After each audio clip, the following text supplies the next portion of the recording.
Hello, everybody, and welcome back to another episode of Vegan Proteins Muscles by Brussels Radio.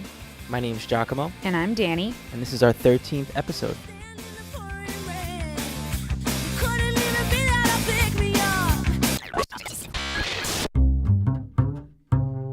You guys might have gotten spoiled over the past couple weeks where you had 3 episodes in a row because we missed that one week. But we're back to our bi-weekly shows, so maybe one day we'll have the time to do them weekly, but right now we're sticking with bi-weekly.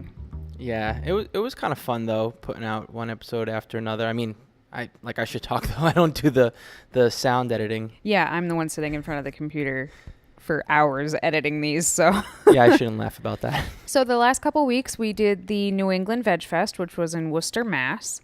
And that was a great show. There was a really good turnout there. And they do such a good job at that show. I mean, I think it's either a third or fourth time going out.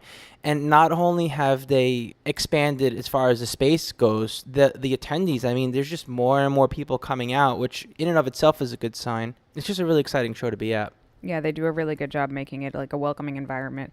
And Giacomo and I were really honored to be 2 of the speakers for the show, and it was great. There was a full house, and we talked about, vegan athletes and what it means to build muscle as a vegan, and people seemed really, really interested in it and, shocked kind of that that's a thing. So yeah, it was pretty well received. And I think this, for us, I mean, going to any Veg Fest and having the chance and the opportunity to talk to people, that in and of itself is an honor. So here's my first ever shameless plug.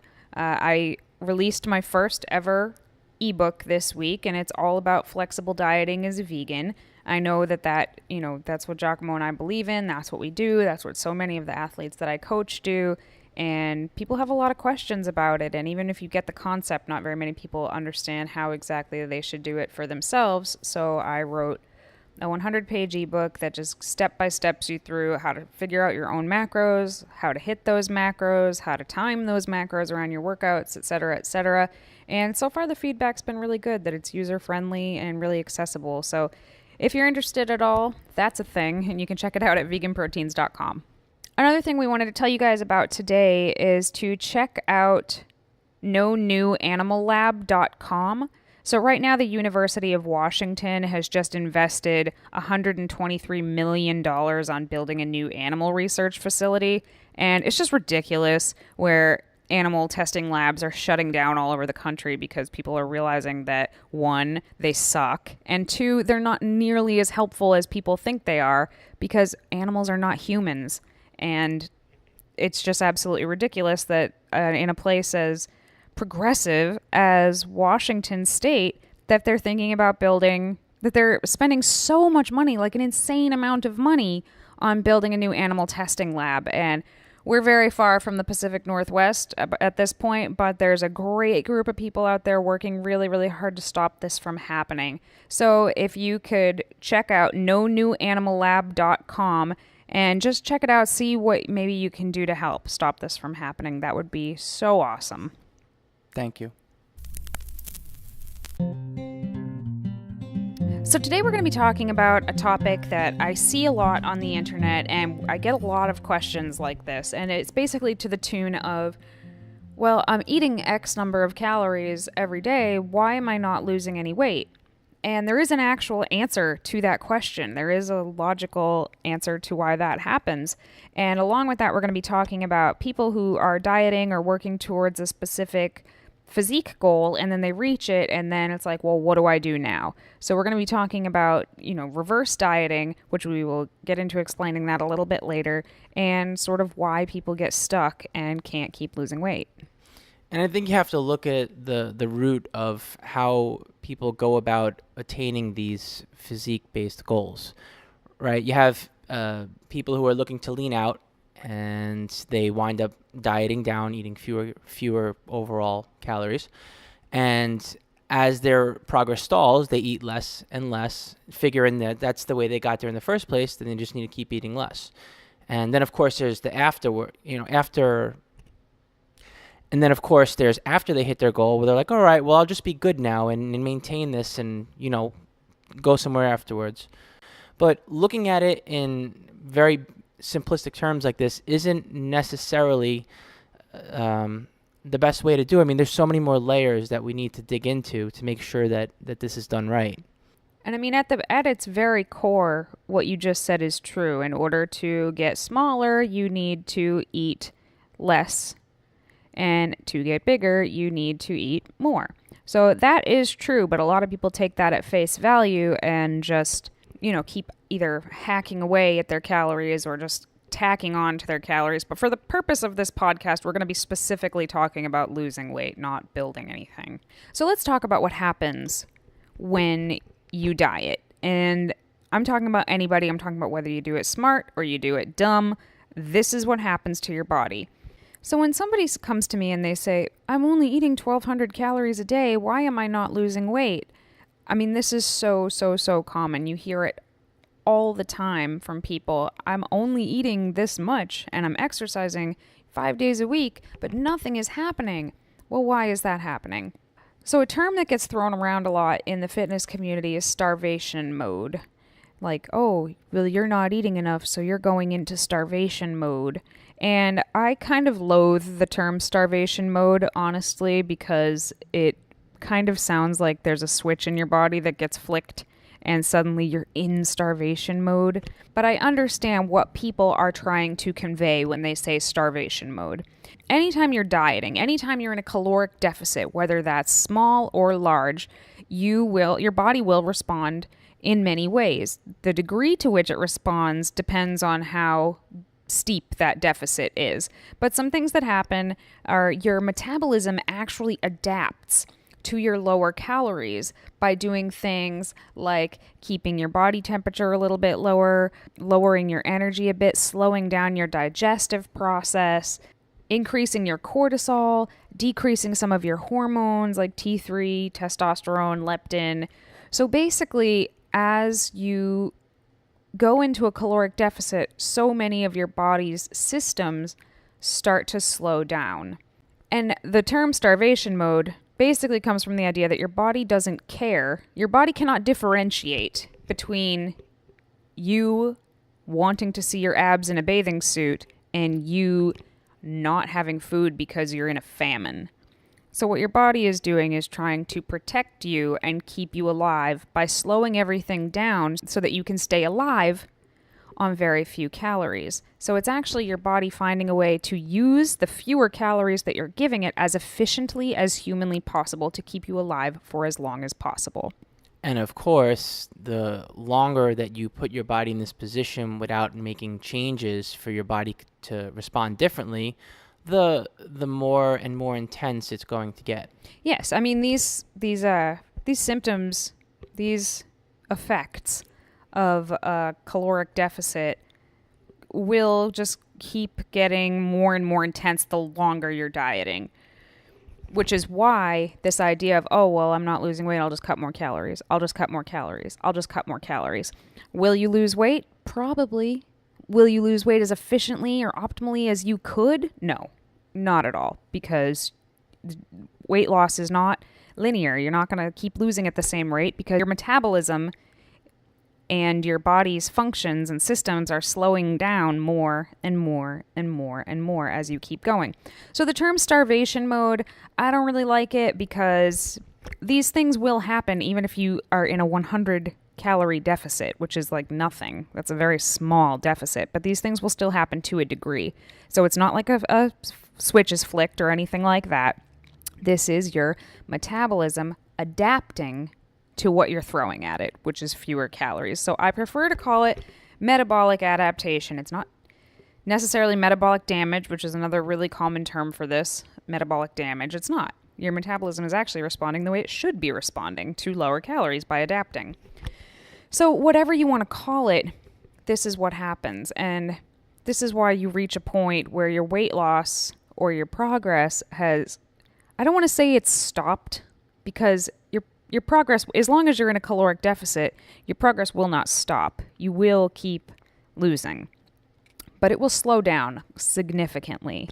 And because it has slowed down so much, maybe the calories that you were eating to stay in a deficit before, that's no longer a deficit. That's now your maintenance level. So, your maintenance level of calories will change as, one, you lose weight, because a smaller person will burn fewer calories than a larger person. So let's say you lose 10 pounds, your maintenance level is going to be lower simply for that and nothing else. And also because your systems are slowing down and you're burning less. You have less thermogenesis, so your maintenance level is dropping there too. So this is why you can't just plug your numbers into a calculator and be like, this is my maintenance level, this is my deficit level, I will eat this and I will lose weight. Because your body is constantly changing, like minute to minute. So that was a really long-winded explanation of why you reach a point where your progress slows down significantly. What do you mean? I'm the one that tends to ramble.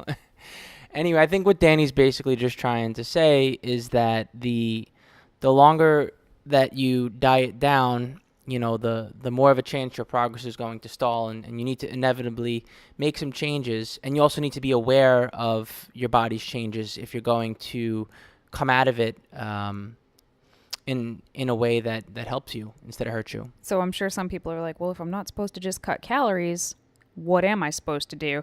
And I would suggest going back and listening to one of our previous episodes that's called 10 fat loss tips for vegans, because that talks a little bit more about like how to implement refeed days and like cyclical dieting that helps you bring all of these slowing down processes back up a little bit so that you can keep progressing without just hacking away at your calories. So that's a whole big topic that I don't want us to get into right now, but there is a lot of information on it on episode 7. So I guess the question is, what should somebody do when they find themselves in this type of situation? If you find yourself in a situation where you feel like your progress has completely stalled and you don't understand why, because you're certain you say you're eating X number of calories and that should be a deficit, first thing I would do is make sure you're tracking everything that you eat, because most of the time when people say, I'm only eating 1,200 calories or something like that, when you actually look at what they're really eating, it's significantly more than that. And that makes sense, because when you've been dieting for a long time, you are just way more likely to overindulge. So you may think you're eating a certain amount, you may be eating more than that. So that's the first thing that I would take a look at. I think, not to dig into the psychological aspect, but I think it's really hard for people to be real and honest with themselves when it comes to tracking any of their data. So, but it's believe me, it's much better to know exactly what you're doing and to be aware of it, because that's the only way that you're going to be able to make changes and adjustments. Yeah, it's very true. Anyhow. The second thing I would do is, if you do take a look at it and you realize, nope, that's exactly what I'm eating and I'm still exercising and I'm getting enough sleep and my stress isn't that bad, I don't know what's going on, it's probably time to stop dieting. You've probably dieted too hard for too long. Your metabolism has slowed down to a point that dieting is no longer going to be beneficial for you in any way. And I see so frequently people, oftentimes women, coming to me saying, I have been trying so hard to lose weight. I've been eating, most of the time it's like a scary low number of calories. I've been eating 1,000 calories a day. I work out every single day. Nothing is happening. I need to lose 5 pounds of fat.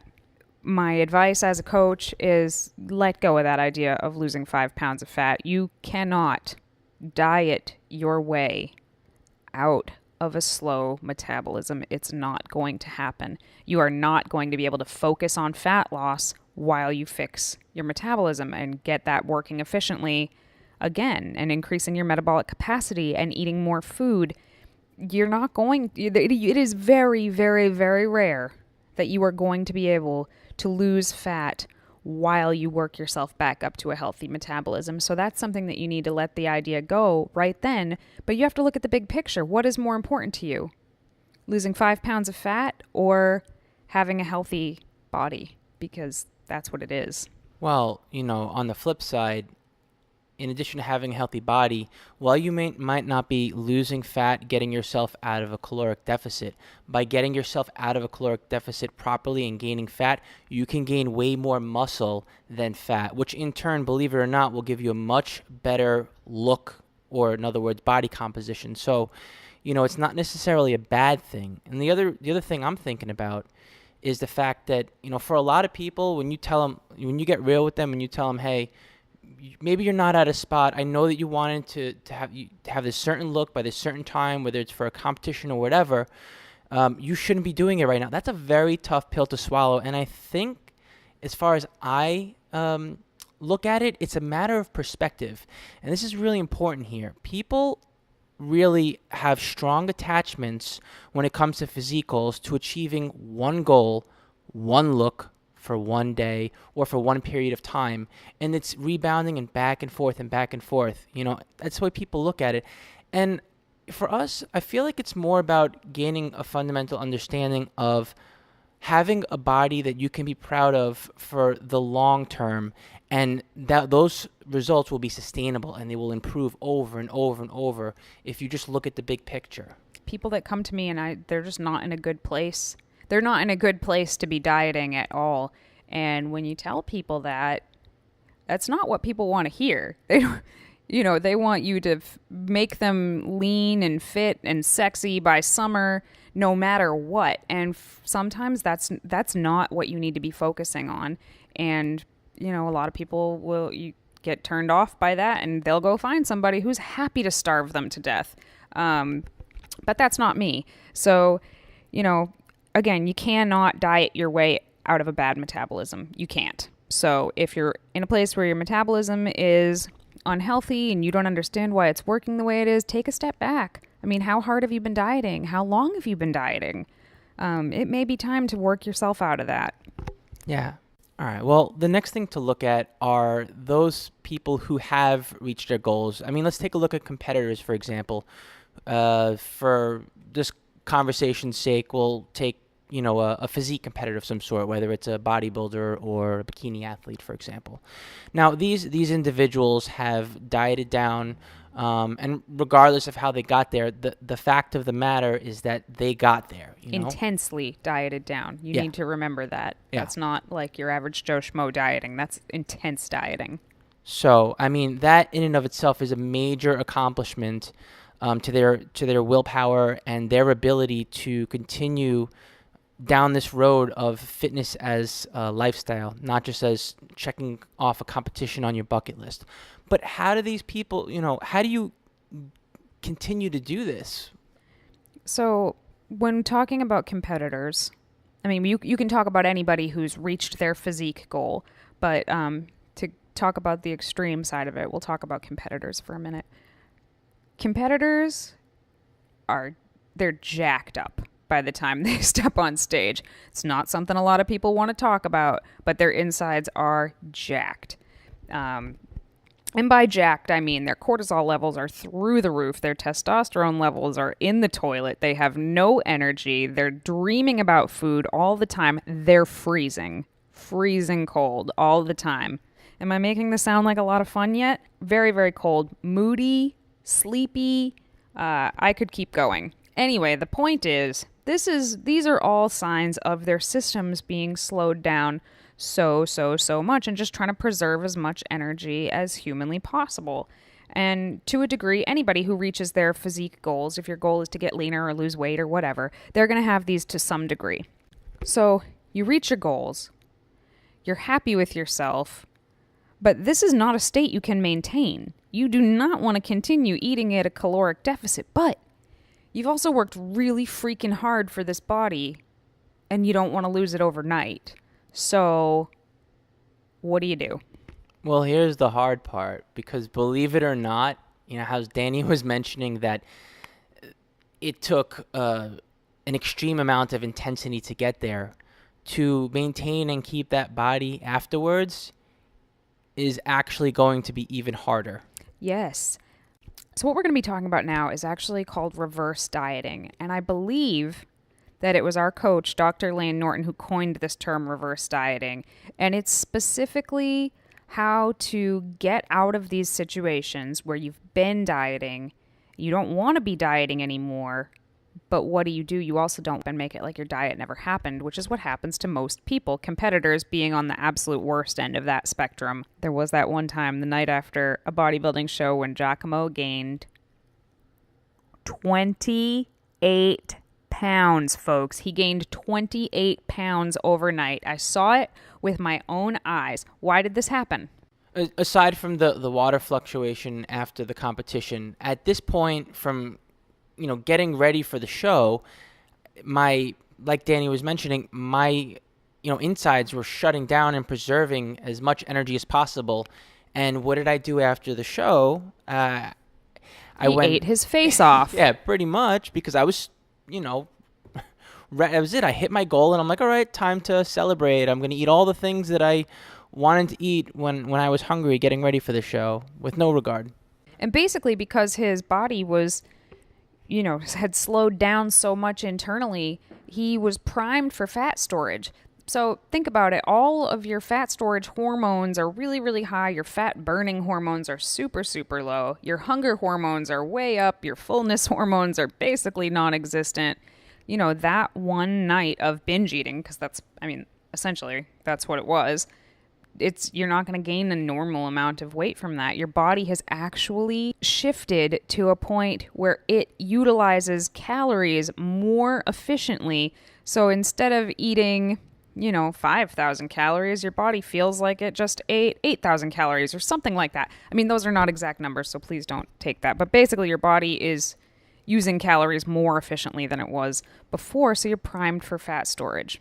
This is obviously not a good thing, especially when you've been working so hard to get to a goal. You basically looked pregnant the next morning. But it's just one day. How much damage could it possibly do having one day? Right, and that's what everybody says. And when you say it, it sounds perfectly reasonable, right? Yeah.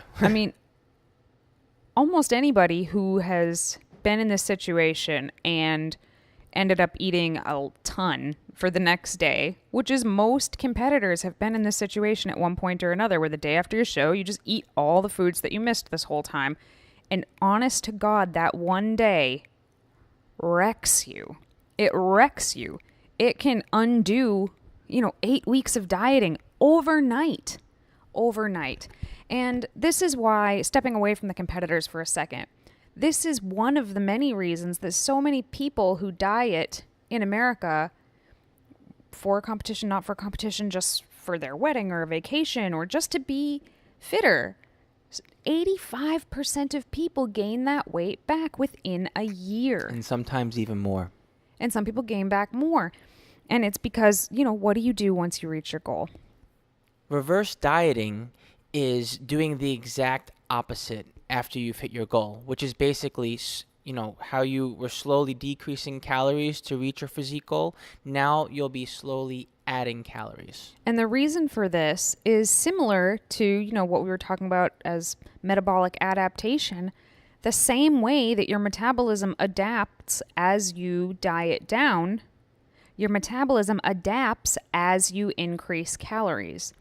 So what this means is that you're able to add in more food slowly, and because your metabolism is adapting, your body will not change nearly as much as if you were to just, bump your calories back up to what it was before you started dieting. You do that, you're guaranteed to gain a bunch of weight back almost instantly. But if you do it very, very slowly, and I can't emphasize that very enough, you can maintain a fair amount of leanness while increasing your calories. And you wind up being in as good, if not even a better position than when you started, when you were getting prepared to reach a goal. Yeah. Whether it's as a competitor or, whatever. Absolutely. And that's the goal, right? It's to have have a sustainable physique and body. And be eating a sustainable amount of food. Yes. Yeah. So how does one go about reverse dieting? How much food should you add back in? Very, very little, and over time. We're talking as little as 50 to 100 calories every time you're adding food. Yep, that sounds about right. And mostly these additions, if you've been dieting down correctly, you likely kept your protein fairly high. Their protein probably didn't change very much while you were dieting, but your carbs and fats probably dropped significantly. And so that's where you want to be adding them back in, adding them in the form of carbohydrates and fats. I like to add 1 gram of fat for every 5 grams of carbs that I add in.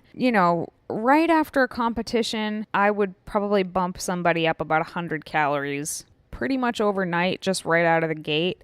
And then from there, check in every week or 2 weeks or so and see how your body's doing. I mean, is your weight stabilized? Is your weight jumping up a lot? Because then I wouldn't add food. If your weight jumped up over a pound in a week, probably not going to add anything. If your weight's stabilized, then we can keep adding food. Bear in mind that we're looking at the competitor as a working model for how to do this. And by all means, it's an ideal way to do things, but there is some flexibility, just like, you may have not been removing 50 to 100 calories at a clip to diet down to reach a certain physique goal if you aren't competing to be on stage.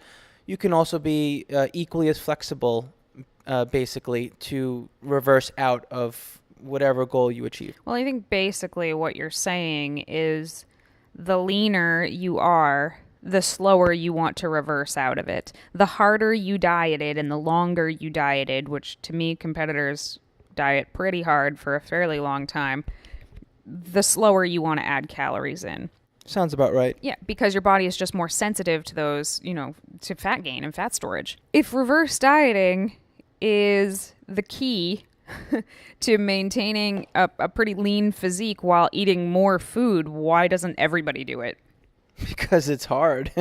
It's hard, and people are willing to work for that goal to achieve that look. And after they've gotten it, it's like, all right, what next? And a long-term goal is a little further out of reach. It's a little harder to work for.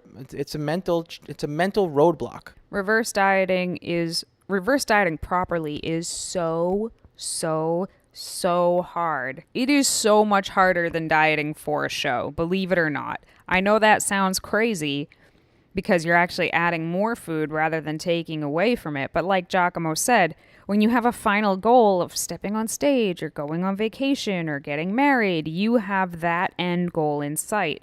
After that, you just don't necessarily have that same willpower or dedication to control your food intake so much. So a lot of people just start eating, whatever they want. They finally feel like they can have the foods that they want and that they've been missing. And, I understand that.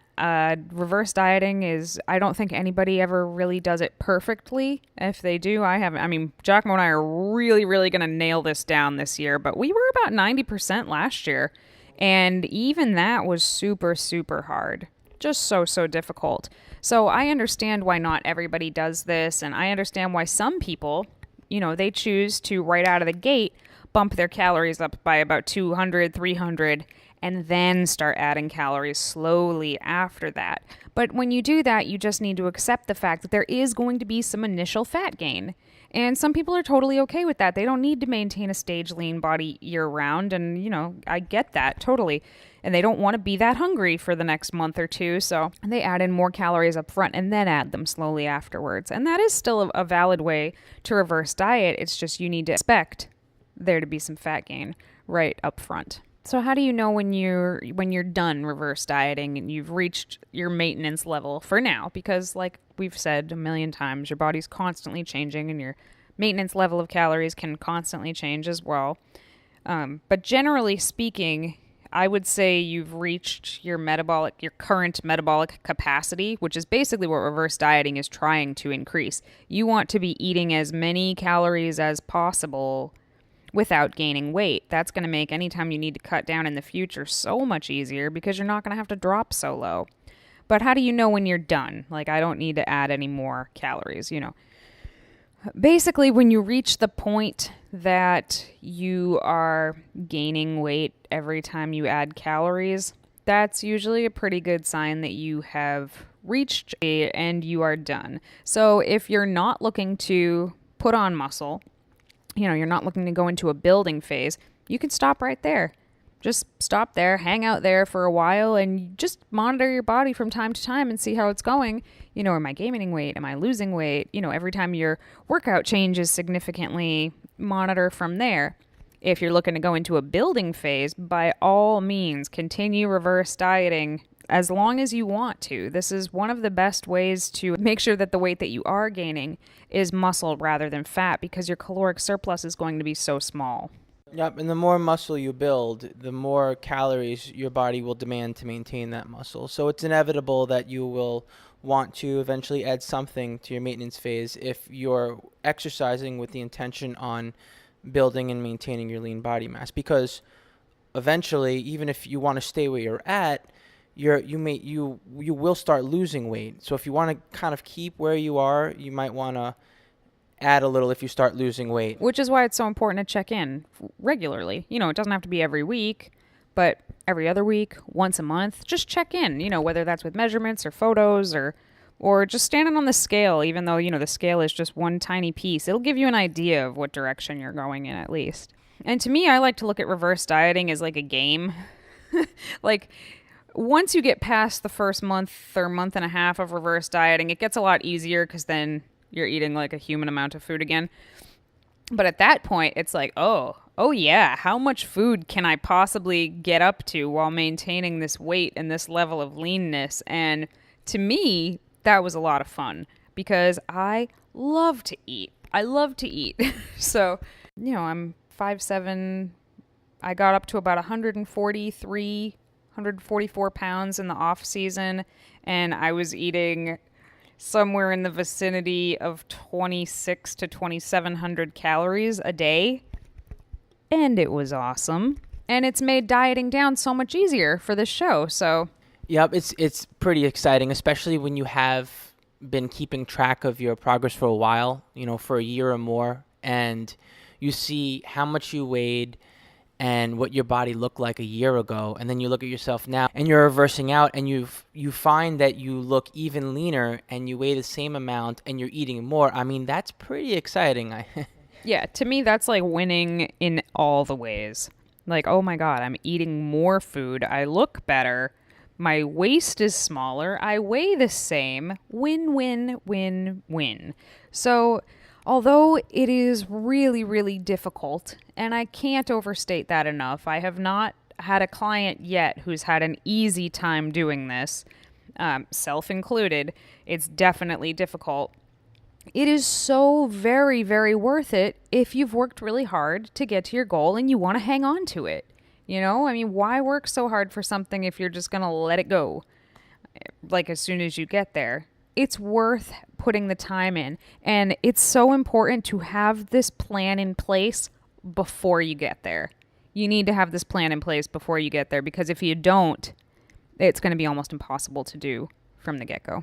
So just to recap a little bit, starvation mode is not a real thing. What it actually is, metabolic adaptation. Your metabolism is adapting to your diet as it should be, and you may need to adjust your calories or your exercise to be congruent with that. But if your calories are really low and nothing is changing and you've been dieting for a long time, it's time to stop dieting and focusing on your metabolic health. Yep, and no matter how hard or how little you're dieting down, it will happen. It's not unnatural. It's normal for your body to do that. And reverse dieting, even more important than dieting down for maintaining your goals and for the long term and to keep the results that you've gotten. And although it's super, super hard, worth it. Totally worth it. It's like starting a marathon and not crossing the finish line if you don't reverse diet. You've reached the halfway point, keep going.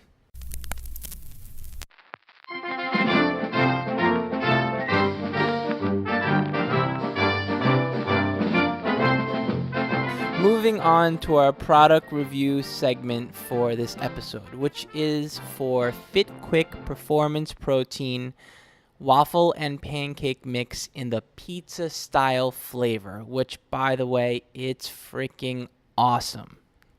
So Fit Quick is a line of high protein pancake and waffle mixes. They have multiple flavors, which we carry at VeganProteins, but the pizza style specifically is one that I hadn't tried yet. And it is exactly what it sounds like. It is a high protein waffle mix that has like some Italian seasonings in it. And you put it in your waffle maker. So you put half of it in your waffle maker, put the toppings you would normally put on a pizza on the waffle mix, and then put the rest of the waffle mix on top and shut it. So essentially you're making a pizza flavored waffle that is stuffed with toppings. And then once it's done, you put your sauce and your vegan cheese, or I put more toppings on top because I like toppings. And it is so freaking awesome. It's really awesome. I mean, it held up especially well with it didn't get soggy at all when you stuffed it with the toppings and adding stuff on top. So I mean, it held the flavor. It has great texture. I was pretty impressed, and it's not something I would have thought of necessarily to have a waffle made out of. No, well, that's why I hadn't had it.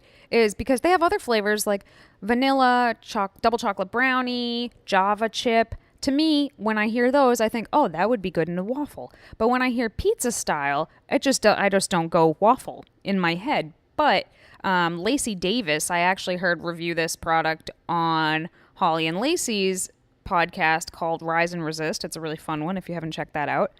And she was talking, and she said something about, I put the toppings in it, and I was like, interesting concept we have here. And then I looked at the package, and that's actually the instructions. It's not just something like Lacey invented, which is what I thought initially. It's designed to be like a pizza stuffed waffle that you put toppings on top of. And yesterday was a high carb day for both Giacomo and myself. So I had a little wiggle room to play with my macros, and I decided let's have a meal together, which is rare at this point. And we made those, and I was just blown away by how good it was. If you think waffles shouldn't taste like pizza, you're wrong. They totally should.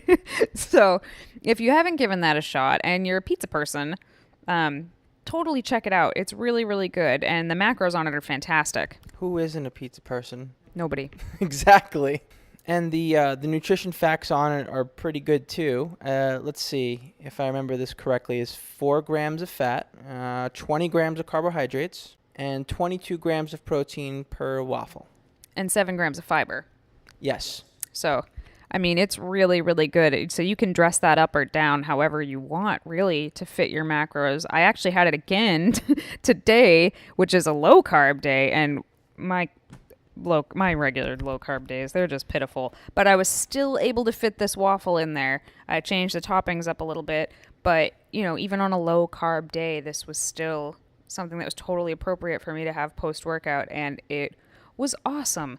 So it's both soy-free and gluten-free, so if you have any allergies, it's still good for that. And it's super easy to make. You just mix it with a half a cup of your favorite non-dairy milk. Today, I actually even mixed it with water because, like I said, I don't have a lot of macros to play with on this day, and it still came out great, even just mixed with water. So totally recommend it.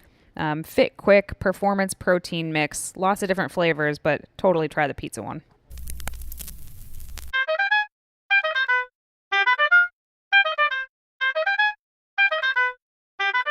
Moving on to our Q&A, we have a question from Mark LaRouste.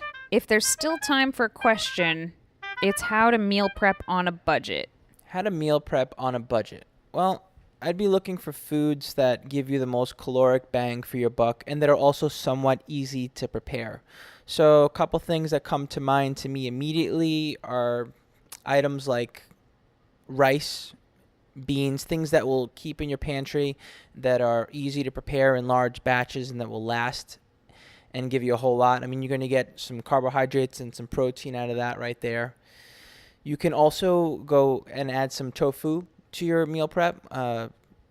Very cost-effective protein and tasty. And frozen fruits, frozen vegetables, there's a convenience factor there, which is great for meal prepping. And also they're fairly inexpensive. Nuts and seeds, you can get more calories in that way. Peanut butter and jelly sandwiches are a great addition. Oatmeal. Oatmeal is such a great food that's so cheap, and you can do so many things with it. Bananas are usually pretty cheap. I think peanut butter, like Giacomo just said, is probably the best healthy fat source that's pretty cheap. You get into the almond butter and the cashew butter and stuff like that, and it starts to add up pretty quickly. But peanut butter, you can get a good natural peanut butter that just has peanuts and salt as the ingredients for pretty cheap.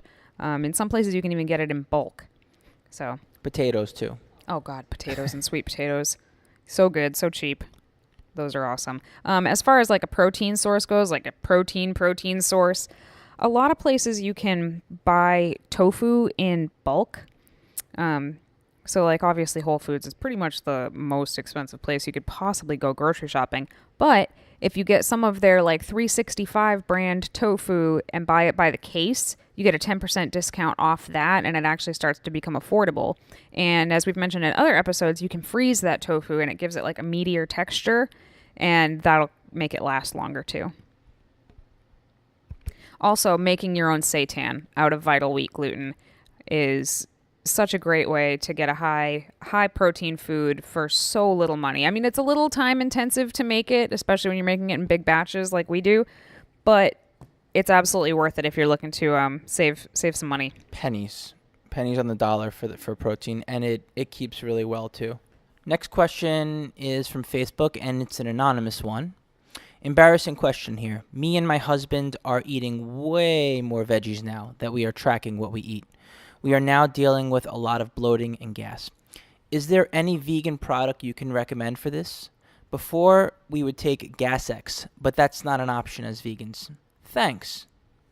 So there are a few things that you can take to sort of alleviate that are vegan. There's a lot of enzyme pills that people swear by to help them with digestive issues like that. Regularly taking a probiotic can be quite helpful. And then even simpler things like ginger tea calms down a lot of stomach issues. But bigger than that, I mean, it's great that you're tracking your food. That makes me so happy. And it's great that you're eating veggies. But increasing the veggies slowly is probably a way to avoid this in the future. If it's, if you try these other things and it doesn't seem to be helping, it may be a good idea to back off the veggies for a little bit and increase them more slowly than you did initially. Fiber is great, and we've talked about that before, but a lot of vegans have an issue of getting too much fiber, and that can lead to a lot of bloating and gas and even eventually constipation. Even though fiber is thought to sweep through you, if you have too much of it, it can kind of do the opposite as well, which leads to the fermenting in the stomach and the gas. Yeah, I mean, you want to be able to use the food you're eating to your advantage, and you don't want to be uncomfortable. Right. So increasing fiber slowly would be really, really helpful in the future. In the meantime, ginger, probiotic, and possibly a digestive enzyme would be good. Mm-hmm. Next question is from Twitter from @barbell&bananas. What time period post-competition is okay to relax the diet before getting back on track, like starting reverse dieting? Well, we kind of covered a lot of this in this episode, actually.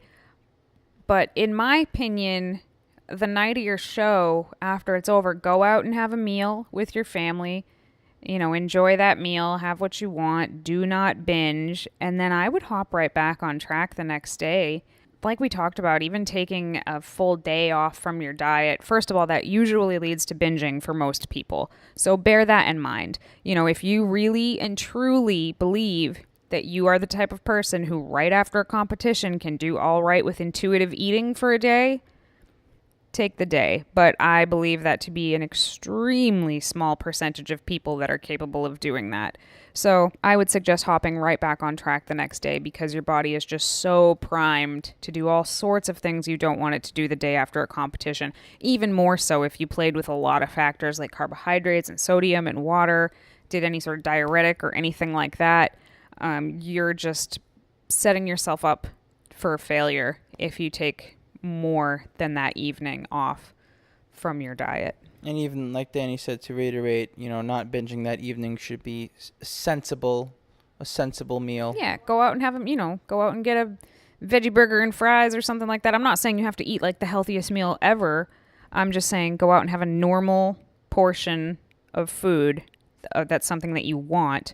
Enjoy it, enjoy the people around you, and then move on and hop right back on track. I mean, if you really want to stay on track, if you're really serious about maintaining as much of your physique as you possibly can, then hop right back on the next day and start reversing out. All right, everybody. Well, thank you so much for tuning in to another episode of Vegan Proteins Muscles by Brussels Radio.